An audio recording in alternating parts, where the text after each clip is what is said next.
Ball is life, buddy. Oh, well, first of all, as a guy who plays basketball in Lululemon shorts, I support anyone who wears full-on yoga pants to play basketball. Secondly, Michael Beasley just one of my favorite players. We didn't get a chance to see him in the bubble, even though the Nets signed him because he came down with a case of COVID. But now he's back, he's looking healthy, and I think Sean Marks will sign him. And he instituted something brand new. It's not trash talking. He's trash yelling to John Wall, and it's very heady because we recently saw that if you talk to John Wall, he can still play cards and do two things at once. So Michael Beasley's like, man, trash talking won't work. I got trash yell to get his attention. Savvy move. It should get him a spot on the Nets. Nick, that gym is right around the corner from my house. I think I'm going to go join that pickup game.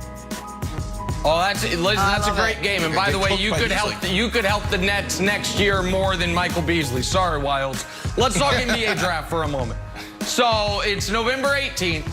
Once upon a time, Warriors fans, light years season, we're talking about trading the number 2 pick in a package for Giannis. Then it was clear that couldn't happen. So they're like, what about in a package for Bradley Beal? And then they realized that ain't going to happen either. So now they're actually going to have to make the pick. And have you seen who our friends in the mock draft world, whether it's Kevin O'Connor or Ethan Sherwood-Strauss, are saying the Warriors are really into? Not necessarily James Wiseman. Anthony Edwards ain't going to be there. LaMelo Ball they don't want. How about this fella out of Israel, Deni Avdija? Now, in his defense, he did give you 4 points a game in EuroLeague last year. 4. And I know that said 7. Oh, look at this. So, Warriors fans, I know you are very excited for your return to greatness. I think you need to become more excited with mock drafts, with prospects, and with what I mean, there wasn't a lot of time, but we said, hey, there's enough time. There's enough time. We got to just keep believing and just take it one play at a time. Obviously, we were in turbo on the ball, 2-minute mode the rest of the game. But, I mean, the same thing that I echo every game when we're down. Hey, just keep believing, just one play at a time, and the big play is going to hit. It's going to happen, and John had the big one on that first drive, and obviously Boston the second drive. And guys just keep believing and keep rallying together, and that's what it's going to take to win a lot of these ball games. All right, Brandon, you look at last night's game. Was it more about the Eagles coming back or the New York Giants blowing it? Definitely about the Eagles coming back. I love watching Carson Wentz last night. It was one of those games where you tune in and you're like, look at this division. We've been crushing this division. It's the worst division in history of sports. And then you look at the records like, is this going to be a good game? I really enjoyed the game. There were so many storylines. I was thinking about, wow, now is this going to turn into a 3-team division race? Now, if the Giants win, are we going to be talking about the Giants potentially winning division? You got Carson Wentz playing lights out at times. I thought as his playmakers made plays, he got better. He overcame the offensive line play. You finally saw those young wide receivers step up and make some key plays down the stretch. And then on the other side, there was some of the Giants blowing it, of course. Evan Ingram, he got to step up and be the guy that they drafted him to be. He can easily be a premier tight end in this league, but in those big moments, he plays little. So I enjoyed watching the game, Nick. There were so many storylines. I don't know about you, but I was like, man, is this going to turn into a 3-team race now? But it didn't. Evan Ingram will be the guy they drafted him to be when he's a Patriot next year after they get him for a conditional 7th-round pick and he turns his career around.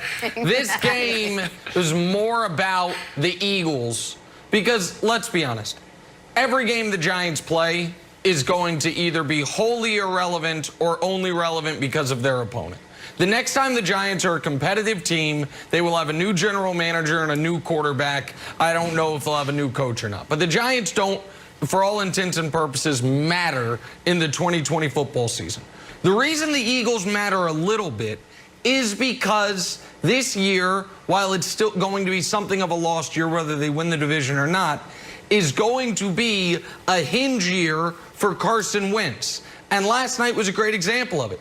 He did make some great plays. That pass to Boston Scott was a 10 out of 10. Perfect. It was absolutely elite. That is a perfect pass in any situation, much less the situation where they were in, which was, if you weren't watching the game, they had a 1st and goal from the 2 Kelsey gets a face mask penalty to where all of a sudden it's a 1st and goal from the 17, and they only have 40 seconds. So time, score situation, and degree of difficulty of pass, that's perfect.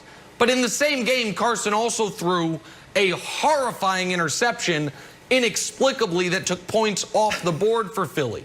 And so what I'm interested in with Philadelphia Wilds is, who is the real Carson Wentz? Last night we didn't get an answer, but you saw kind of the good and the bad of him. So to me, this was more about Philadelphia preventing their season from going totally off the rails, and Wentz having a nice rallying moment like he almost had last week against Baltimore, by the way, when they were down 16, almost came all the way back, and see if they can salvage something from this season. Nick, you know that flight that Captain Sully landed in the East River? Yeah. No, Hudson River. Got my rivers confused. Yeah. That's what that game reminded me of. If you got off that flight and someone asked you, like, hey, how was it? Like, well, I'll be honest with you, it ended really well, but it was a little hairy there. Right? It wasn't fantastic. Carson Wentz had one play, and if we can run it, Katanic, and I'll quote you what Troy Aikman said while watching this play on the replay. All of you young quarterbacks watching on your couch, don't do this. You will not finish the game as the quarterback. So then I started to think, man, we're getting close to Jalen Hurts time here. This is insane. Shortly after this, he threw his league-leading 10th interception, and next thing you know, he wins the game. So this guy, Brandon, you may have liked the roller coaster. I don't think Eagles fans do. I think Carson Wentz needs to believe in himself a little less. Just do normal stuff, dude. Stop watching Mahomes highlights. Absolutely. Well, I mean, it's 1st and 10. I can see if the game was on the line. Right. Yeah, absolutely right. All right, so we discussed Carson Wentz. I'd be remiss if I didn't discuss the opposing quarterback, Daniel Jones, and the play we're all talking about this morning. Daniel Jones taken off in the 3rd, nothing but green grass in front of him. Watch out, buddy. Watch out for literally nothing. Danny Dimes trips up just shy of the goal line. He got 80 yards. The guy needed 88 for the touchdown. Patrick Mahomes chimed in with this tweet. I mean, I can't even say anything because I would never be able to run that far either. Brandon, was Daniel Jones' 80-yard run a highlight or a low light? It's definitely a low light, but I'm like Patrick Mahomes. I would never be in this position. This was not my game. And I think that's probably why he fell, because when you get an open field, the only thing you think about is, wow, that guy on the other side that we were scouting, he ran a 4.25. This guy ran a 4.3. He's going to come get me. It's just unfamiliar territory for guys like him, even myself. Oh, that's interesting. So it just freaks you out when you're in open space. I actually did this in like Monday Night Football against the Jets. Cromartie chasing me and I just tripped. I can get it. I understand it. Nick, I'm going with both. I'm calling it a highlight, low light, maybe, or a high, low light. It's 3 other ones to think about in your category. One, when John Morant misses a dunk. Those amazing missed John Morant's on. Highlight, low light. 2, old Kansas City, Bo Jackson strikes out, breaks the bat over his knee. Highlight, low light. Daniel Jones joins the club now. All right, so this is obviously a low light. It's going to be on, do we still do blooper reels, or was that just a thing from the 80s? Yeah. If there are blooper reels, it's going to be on it for this year and honestly for the next few years of the NFL. It's a meme now. And a little window into how I was watching the game. My daughter was with me, even though it was late at night, because she was sitting with me and my wife watching the debate. We had the game on mute and had the debate with the sound on. I didn't have my eyes on the screen when this happened. And my daughter says, Daddy, that football player just did a somersault. And I said, what? And I looked up and I saw the replay of Daniel Jones flipping about.